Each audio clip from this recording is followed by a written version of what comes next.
what I want to start the meditation with tonight is a simple fact.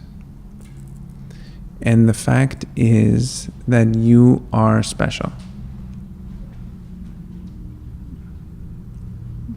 That your life is significant.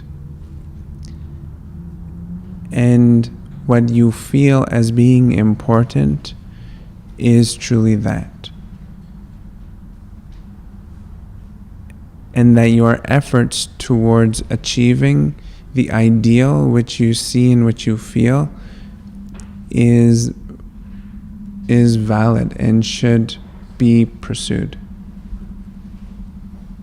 And the reason why I say this is because sometimes we look out into the world and we say, well, this person and this place is important, and I'm not as important as that, or my life is not as big as that.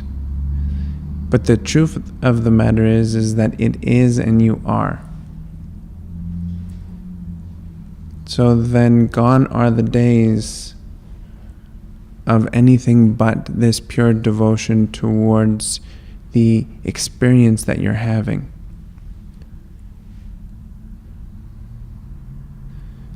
The fact that you are in service to your life and your life is in service to you. And if you can meet the two like that, it lines up perfectly. Like that. One palm onto the next. Perfectly aligned. And if you create the space in the middle, it's said that that space in the middle is actually the space of the heart, where then we hold our intention ever so preciously. So this is the Anjali Mudra.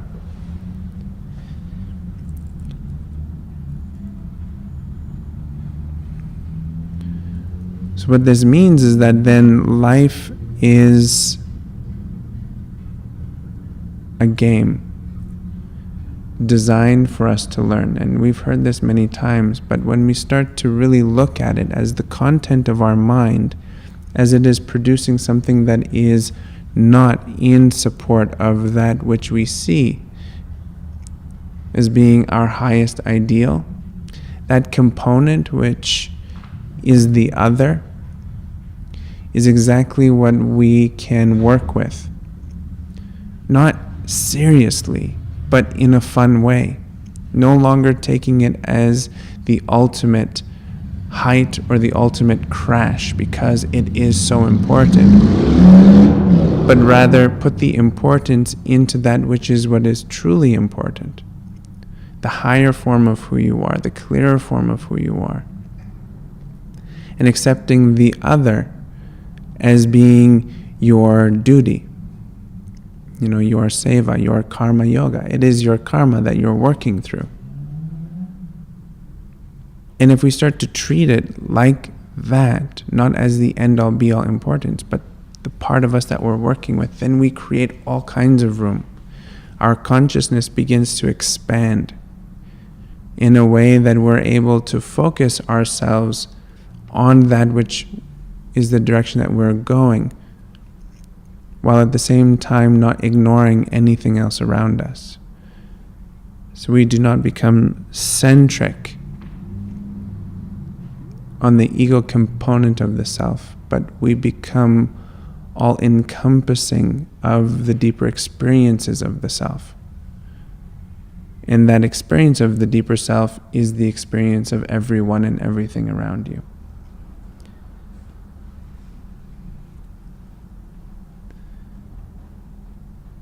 So you are that important. Especially when we begin to align the age-old concepts of oneness. If we are all one, then we are all incredibly crucial to the fiber of the experience that is life. Your development is actually aiding the collective. Every time you hit a crossroads and you make the decision which is correct decision for you, it opens up for everybody else. So then holding that frequency and vibration becomes the tool. You are actually an instrument. And we're becoming increasingly more conscious of this every single day. Increasingly more conscious. Putting to rest that which is no longer needed and bringing rise to everything which is needed. Everything which is now the task at hand.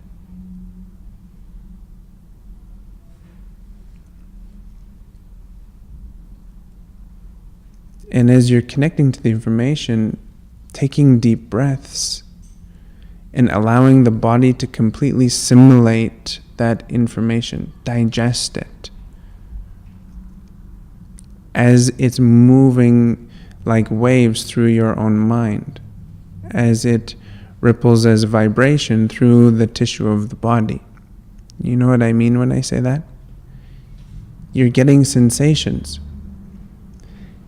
And those sensations that are in support of your direction, breathe into them. Those sensations that are no longer needed, let go of them. And in that way, we actually create a meditative life. Life becomes a meditation, eyes wide open. We're moving through the experience, which is meditation. The technique side of your meditation is what is supporting the actual practice of meditation. The technique side, eyes closed, you make decisions that this is no longer needed so that you can experience this incredible sensation of dynamic stillness. With eyes wide open, this particular thought is not needed because it's not in support of the mental experience that I'm having, which is creating a state of being within my life. And that state of being is what has buoyancy. And if we can do this efficiently, sufficiently enough, then we have enough of a buoyancy to make those decisions that are in continuous support, which just increases the buoyancy and the strength of that vibration.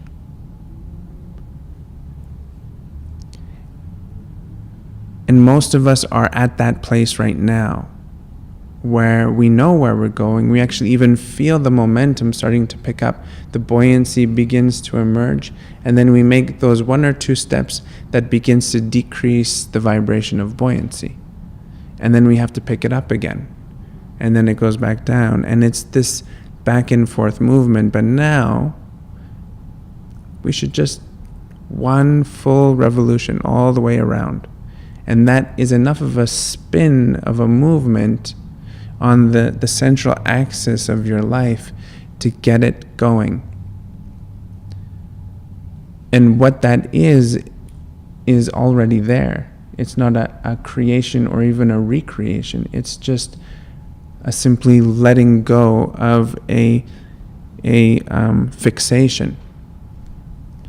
A fixation on a particular pattern that is negatively charged.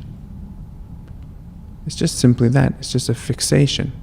So for a moment, the energy which is supposed to be flowing is now frozen, and it's become like static.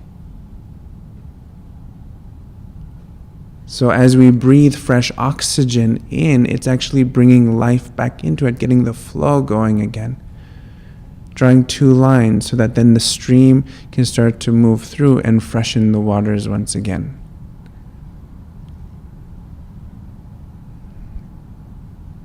So the mind is completely flexible, right?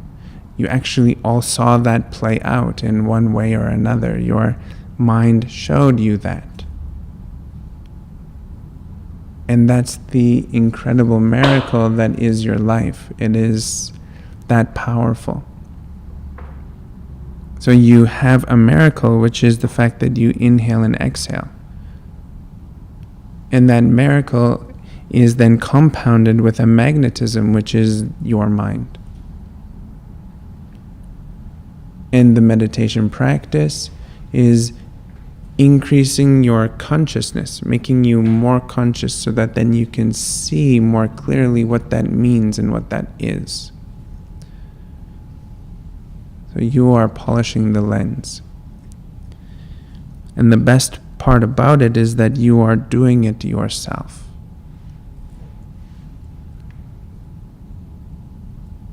Any questions so far? More like an observation.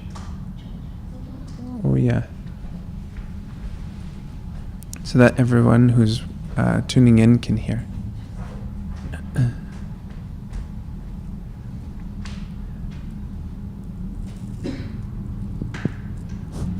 Hello? Yeah. It's more like an observation. It's as you're talking and describing this adventure, it's not like a rational knowing that's happening. Mm-hmm. It's like somehow it's true. Mm-hmm. It's a knowing Mm-hmm. without thought. Yeah. Yeah, I agree. It is a knowing. And that's what makes it ring true, is that it's not a convincing of something. It's just simply a speaker speaking and then an individual hearing the information and then finding the context somewhere inside that it's bouncing off of. That's saying, oh yeah, actually I've had that experience, or I've had that idea, or I've had that knowing before. And that's what is giving the strength. Because I'm not explaining anything that you do not already know. And that's the beauty of it. And that's why it is legitimately a science, and it's the science of the self. So the science of self, the inner science, means that the laboratory exists already inside of the individual. We already have given the conclusions to our experiment. They've been set already. And now we're going through the experimentation again and again and again, seeing, well, how does this conclusion and even the hypothesis line up? And we attempt different avenues. So we try one way with the experiment and we decide, it's not quite right. And then we try another way with the experiment, and then another way with the experiment. And I have this feeling, this notion at the moment that many of us are coming to a place where we're about to align with our conclusion for this particular stage of our experimentation, where we're going to gain a large experience from it, a good experience from it, which is giving us the insight that we'll then need for the next leg of the journey. And it goes right back to this creating buoyancy and then deflating the buoyancy, and then creating the buoyancy and deflating the buoyancy, which is the same thing as building the momentum, and then the momentum subsides, and then building the momentum subsides. So one part, we have to see, well, what is that mechanism that we keep building momentum and then deflating momentum, building momentum? What are the variables that are creating that? And I'm sure for many of us, we've actually found those variables. And at this moment in time, we're attempting to relinquish those variables so that they're no longer applicable, which proves to take a little bit of steadiness. And that steadiness is a known fact throughout the ages of the wisdom tradition. That steadiness has been talked about for a long time. So the fact that you do not necessarily feel so steady at moments in time is actually in direct correlation to the overarching path of yoga, or even just being a human being, consciously living and getting to this next stage of your understanding. So then how to create steadiness is to have the proper support And that support, as much as we want it to be, cannot come from the outside source. I cannot give you the support. I can guide you and I could help you with it, but I can't necessarily say, okay, here, I'll do it for you. It's just not what I do personally. So that leaves the support coming from the inside. But what I can do is tell you that when you make the right decision for yourself and you feel like, oh, it's not as fun, or you get sucked back into those variables, that all you have to do is create staying power and steadiness, and you will feel slight discomfort. A funny little discomfort. It's like a strange sensation. A tickle, but not really. You know what I mean? I know you know what I mean.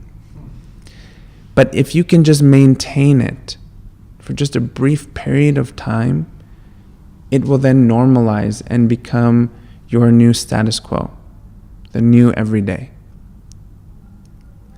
And that's really that's all that is left. That's it. You've worked through so much already, and this is just this last little piece.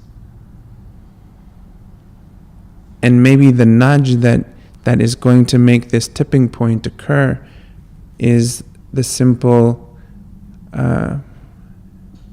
acknowledgement that your life actually is special. Like, I am just here telling you that. It is important. It is valuable. You are valid. You are a part of a larger piece, and your efforts are needed. Imagine many people all rowing one single boat together, but they don't even know that they are. They think that they're just doing it all by themselves. And that's what it is. So there's many people who don't even know who they are, each other. They don't even know who each other are, but they're doing something together. It's a piece of the puzzle. So if you feel that it's too selfish to do it for yourself, well, then make it seva. You're not even doing it for yourself. You're doing it for everybody else. You're doing it in service. And then it becomes a very legitimized process of practice when it comes to this particular practice of yoga, and many, if not all, of the wisdom tradition practices that exist. It happens a lot, especially for people who are quite humble, you know. We don't want to seem like the shooting stars in the sky. But at the same time, we see something that is so important to us. And we see these shooting stars racing towards it. We're like, that's not really for me. But there are many ways to do it. This is the thing. You cannot get sucked into this concept that there is only one way. As many ways or as many people as there are sitting in this room or in this city, that's how many ways there are to achieve that which you see.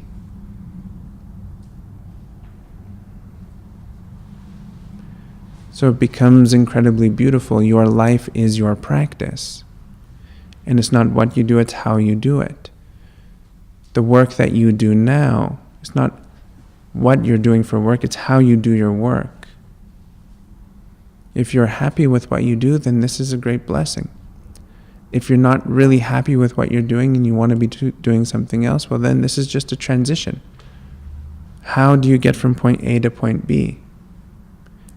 Well, you know the answer. Now it's just going through a little bit of the challenge sensations, those sensations that feel like challenge. Some people thrive on that sensation, and other people get stalled by those sensations of challenge. And many times, the salt of the earth, really humble individuals, get a little bit challenged by those sensations. They get pushed back. So it's then, how are you then to engage with this experience?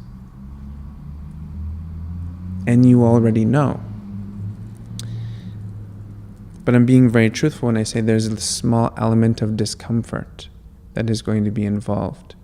And that's a mental discomfort, potential emotional discomfort. It might even manifest as a physical achy feeling in your body. But you just keep moving forward. Taking deep breaths. So if you take a deep breath now, you tell me how you feel. You feel good, do you not? It breaks it all up. So that density that you're moving through, all you have to do is inhale, exhale, inhale, exhale.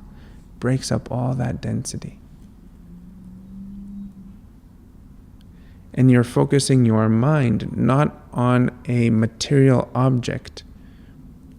Because again, that goes against someone who is humble and wanting to be in some sort of service or in the aid of some higher power. It does no good to look at the Ferrari in meditation. It does no good to create the vision board of all of these materialistic things that you're supposed to want. But what does really work is an energetic vibration that is the representation of that same sphere, that same arena. It's all the same arena. Do you know what I mean?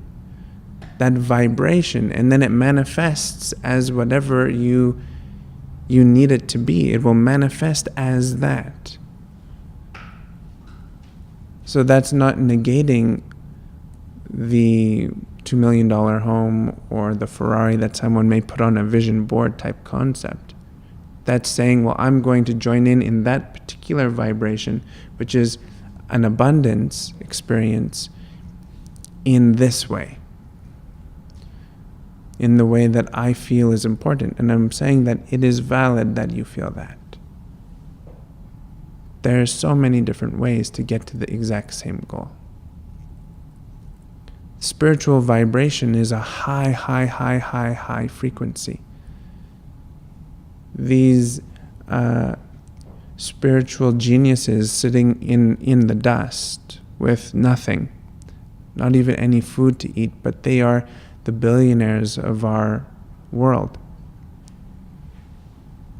On a spiritual level, they are the most abundant.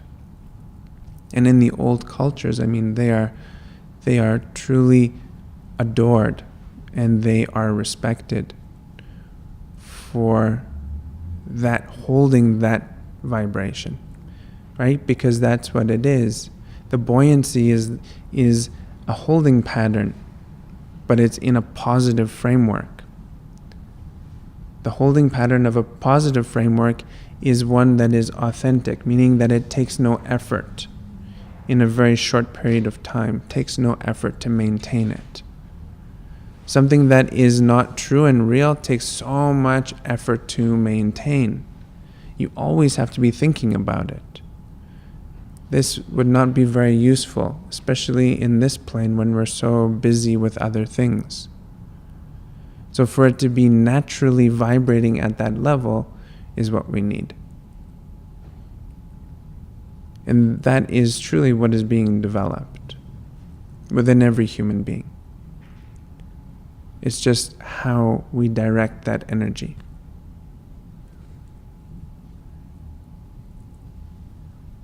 Any questions so far? Or comments even?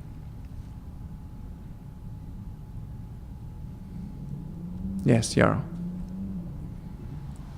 You have a question? Just talking, it's become sattvic, right? Yeah.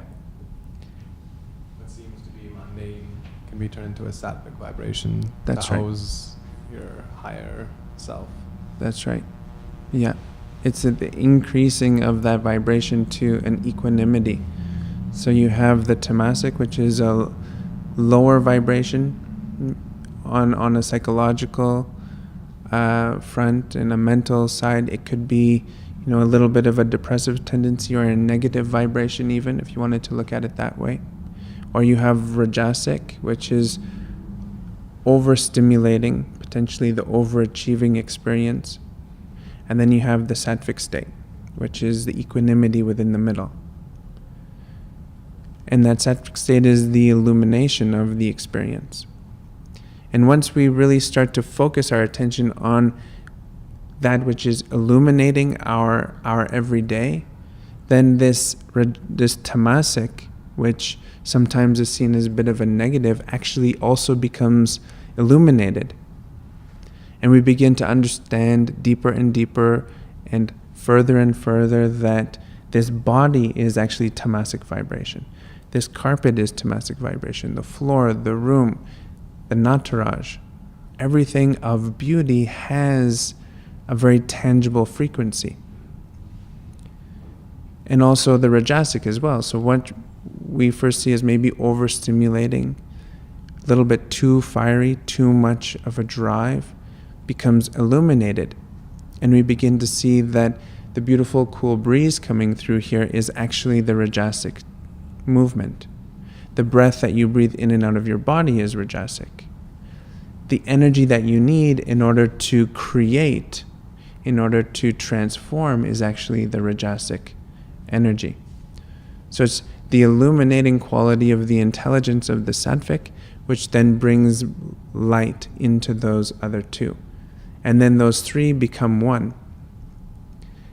And in their intertwining of becoming one, they all three hold their own personal identities and begin to work together as a stacking.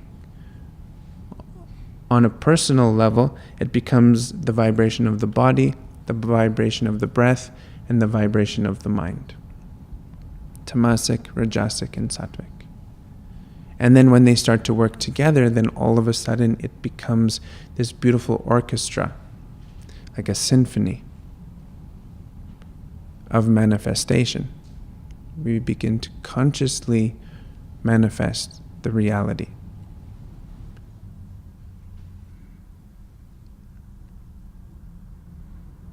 So the simplest way to start is every time there is a flicker of something that is not aligned or congruent to that which you know is true, just simply put it to rest. Not needed, no longer needed. Eating specific foods to support that, doing specific activities to support that. And very shortly, it just negates itself. It becomes neutralized. And that energy that you used in order to facilitate it actually gets reabsorbed into usable energy again. So you feel actually lighter. You feel more energy because you're no longer engaged with it.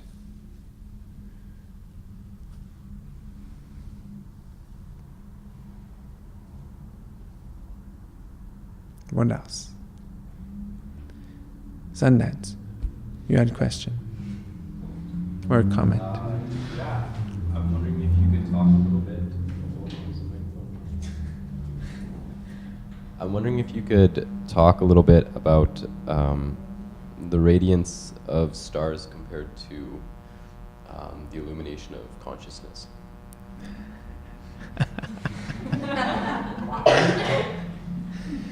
Sure. Well, they are one and the same thing at the root. But when you start to really look at it a little bit more closely, you have to say that, well, one had to start before the other. So which one came first, consciousness or the star? And let's say consciousness came first.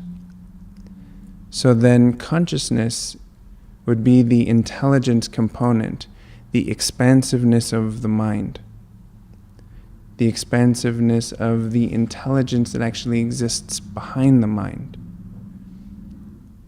So that then what are the stars? The stars would then be the illumination of the individual experiences that are had within the oneself, the total experience of consciousness.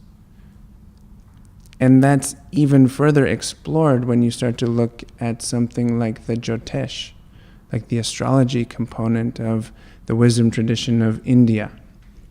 So the wisdom tradition of India says that the stars are the keeper of information. And the keepers of information, when it's time, spits out the unbiased information back down, radiating back down onto this planet.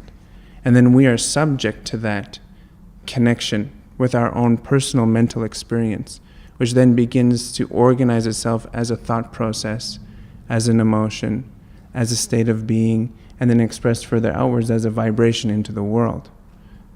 And then the world reciprocates. Consciousness reciprocates back into the experience of the individual, the mind, the magnetism, back up into the stars. So there's this complete alignment and connection between those lights that we see up above us and the light, this sattvic state, illumination, that we have within ourselves. But this is an ongoing conversation. What do you think? Yeah, you pretty much said it. Mm-hmm. It's a fascinating, it's really fascinating. Especially when you start to look at, you close your eyes and all you see is nothing. You look up at a dark sky, all you see is nothing. So that nothing is compared in both or seen in both. And what you're seeing is really the backdrop of the mind. But then what is infusing that mind, that space, that's that concept of dynamic stillness, which is in a sense consciousness itself. So that intelligence is vibrating at all kinds of different levels, manifesting this reality that we see. And quite potentially what we see as consciousness is actually an individual meaning me as an individual, you as an individual, but also us as a collective individual experience. But there's actually a higher form, which maybe we don't even know the name of in the English language, consciousness, intelligence, that is then governing over that. Interesting. Yeah. Good one. Jeff. Use the microphone.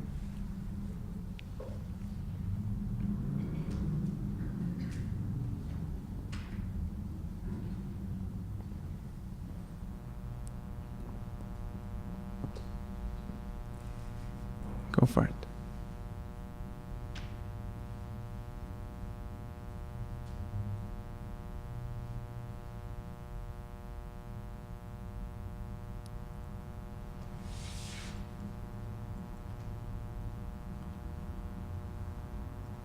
How could one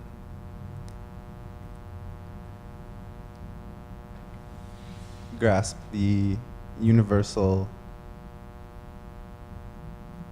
experience of consciousness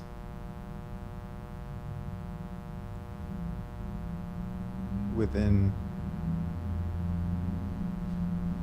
the day-to-day environment? Mm-hmm. That's a really good question. And it's the microcosm. So consciousness on its expanded form has a microcosm, and that microcosm is your own individual mind. So your mind is actually the expanded universal consciousness scaled into a Coles Notes version with an extended expanded form on the back end that you can just have a quick reference to on your day-to-day. So you examining, inquiring into your own personal content of the mind, your thoughts, your emotions, personality, is actually the contemplation of universal consciousness. And as you sort out each and every one of those stages that you experience within your mind, you're coming to massive understandings of how the universe works. Mm-hmm. So then every day becomes immaculate, becomes incredible. It is the universe. And we are living it right now. So in history, we reach back and we say, wow, Leonardo da Vinci and all these amazing thinkers doing what they were amazing. Or the first architects, they were amazing. But actually you are in a snapshot of amazement right now. And then 3,000 years forward, they will look back and say, this time was amazing. Again, so your contribution to understanding the mind is actually the final frontier.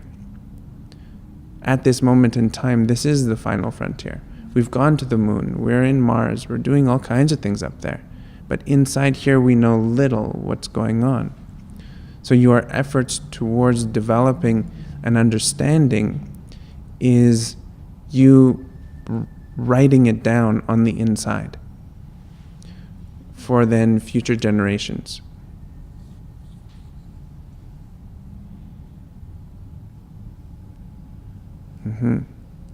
Good.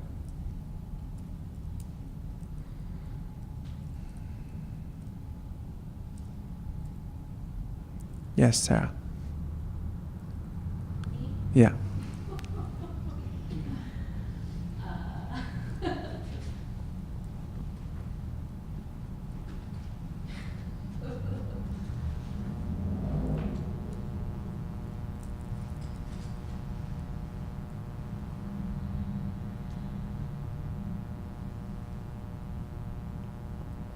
I've always been one to really enjoy thinking about legacy and thinking about the next generations.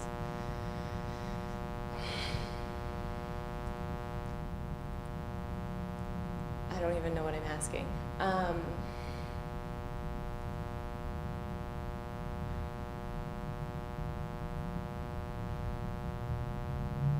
Just the importance of legacy. Like, there is something really important to this. We're building a momentum and we want to maintain it. Yet we can't do that without going in and doing our work first, right? Yeah. This is a good question. I don't even know what I'm No, I heard it loud and clear. I'm glad you did. Yeah. And you know what the most important part to legacy is actually moving through fear. Because we all see that which is so beautiful and so bright and our ideal, and we're paralyzed by even the thought of moving towards it, let alone achieving it. So if we can overcome the little fear that we have inside of us and just start to walk towards it, then this is actually putting the flag down, at your end of days for then someone else to pick up again. That's the beauty of a collective consciousness. That if you're having the thought, there are so many people who are having that same exact thought. If you have this dream, so many people are having the exact same dream. Seiji and I, my son and I, when we're playing something, some kind of a game, and probably you taught him this, but it turns into this this conversation of, it's okay because we're on the same team. So if I win, he wins, and if he wins, I win. But that's actually exactly how it works. So if we each do our work, then all of those other people who are having that same vision, that same dream, are more capable to achieve it. So almost it doesn't matter who is actually achieving it in the end, but it's being achieved. Do you know what I mean? And maybe not even this time, but maybe then next time. And that's a real expanded way of looking at it, but it simplifies it.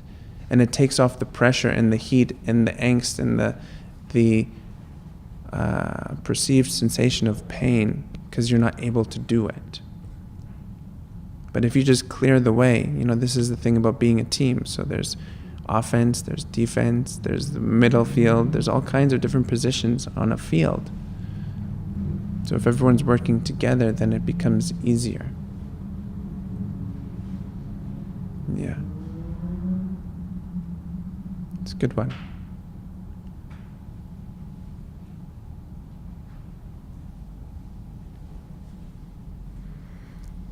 Any final comments or questions? Yes.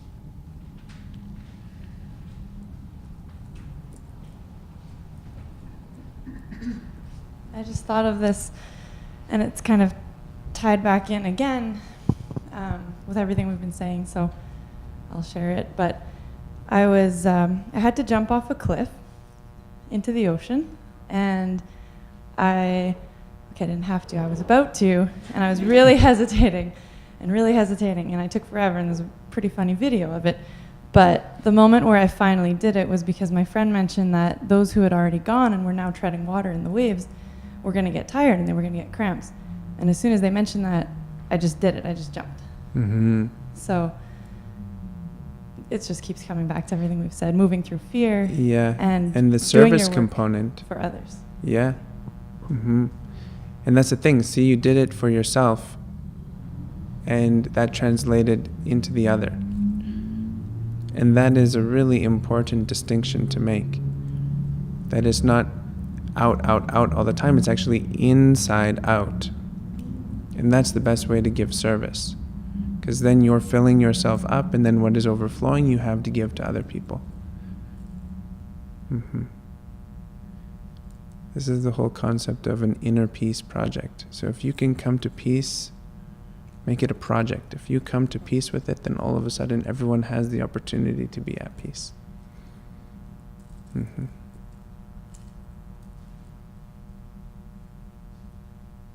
Very good. Okay, let's close our eyes.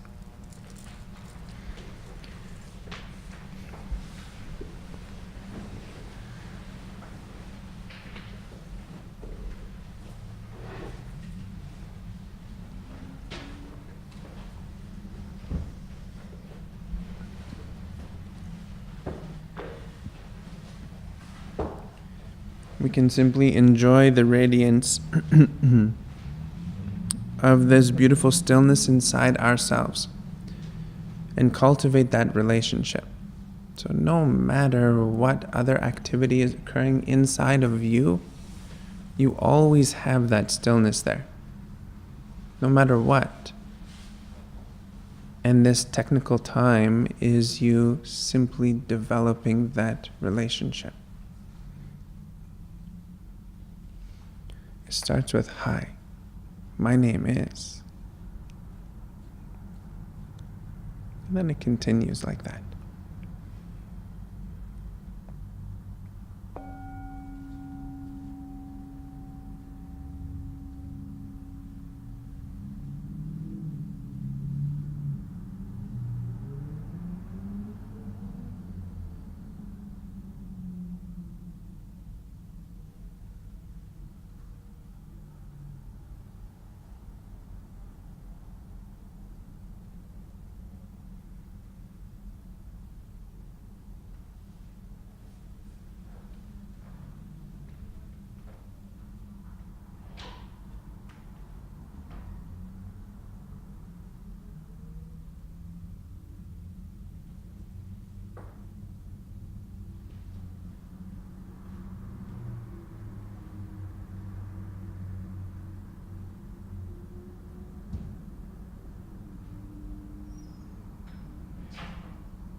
Keeping the eyes closed, bring full deep breaths into the body.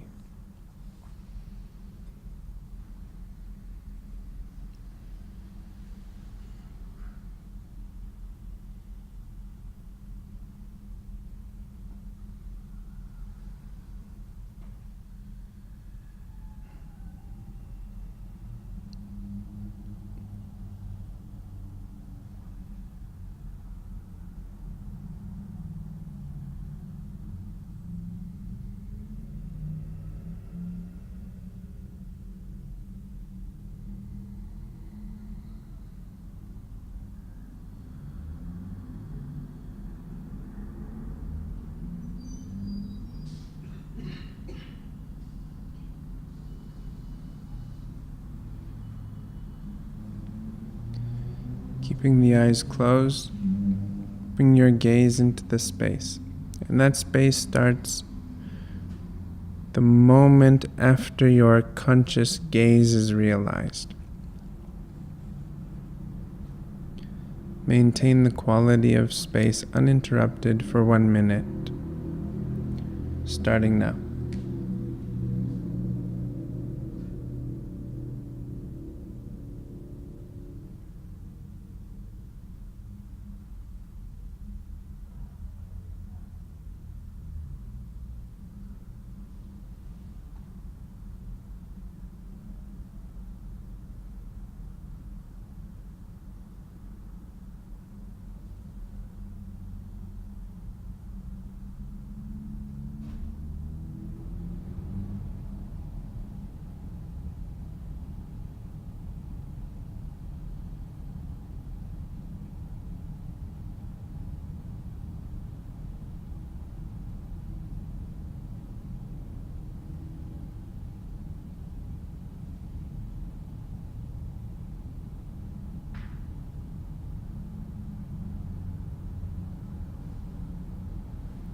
Keeping the eyes closed, soften the gaze.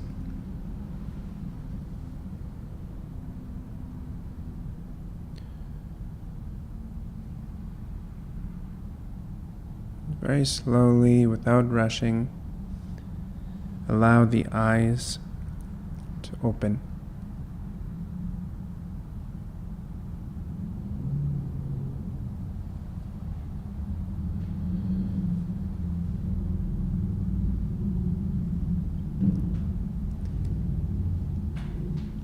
This is great.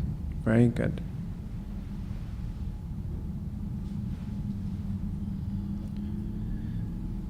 So now what you've understood from this particular class, all the information plus the meditation,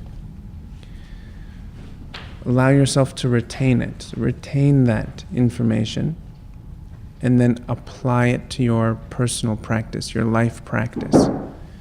And then let's see what happens next Wednesday. And let's just keep going one Wednesday at a time.